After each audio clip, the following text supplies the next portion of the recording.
आलसी गधे की कहानी। एक गांव में नमक का व्यापारी रहता था। उसके पास एक गधा था। व्यापारी रोज अपने गोदाम से दुकान तक नमक ले जाने के लिए गधे का इस्तेमाल किया करता था। वह नमक को बोरी में भरकर गधे की पीठ पर लाद देता और उसके साथ साथ चलता हुआ दुकान तक आता था। व्यापारी का गधा आलसी प्रवृत्ति का था। काम से बचने के लिए वह नित नए उपाय सोचता रहता था। गोदाम से दुकान तक के रास्ते में एक नदी पड़ती थी, जिस पर एक छोटा पुल बना हुआ है। एक दिन नदी पर बने पुल पर चलते समय अचानक गधे का पैर फिसला और वह नदी में जा गिरा। नदी के पानी से नमक की बोरी भीग गई। जब तक व्यापारी ने गधे को पानी से निकाला, तब तक बोरी में भरा बहुत सारा नमक घुल चुका था। गधा जब चलने लगा, तो उसे बोरी का भार बहुत कम महसूस हुआ और वह खुश हो गया।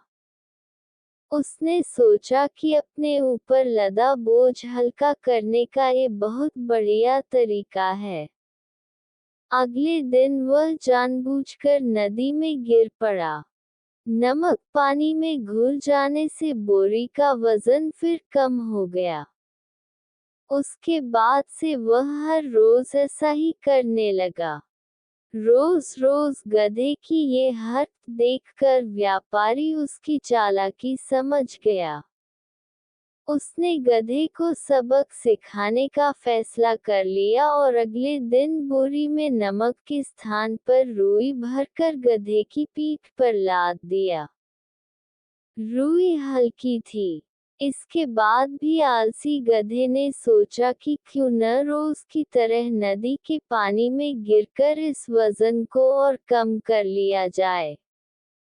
इसलिए वह जानबूझकर नदी में गिर पड़ा। लेकिन इस बार बोरी में नमक नहीं बल्कि रुई थी। पानी में भीगकर रुई का वजन कई गुना बढ़ गया।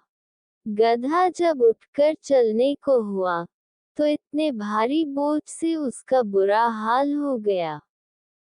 उस दिन के बाद से उसने कभी आलस न करने का निर्णय किया। सीख 1। आलस का फल कभी न कभी मिल ही जाता है। 2। एक ही उपाय हर बार कारगर सिद्ध नहीं होता।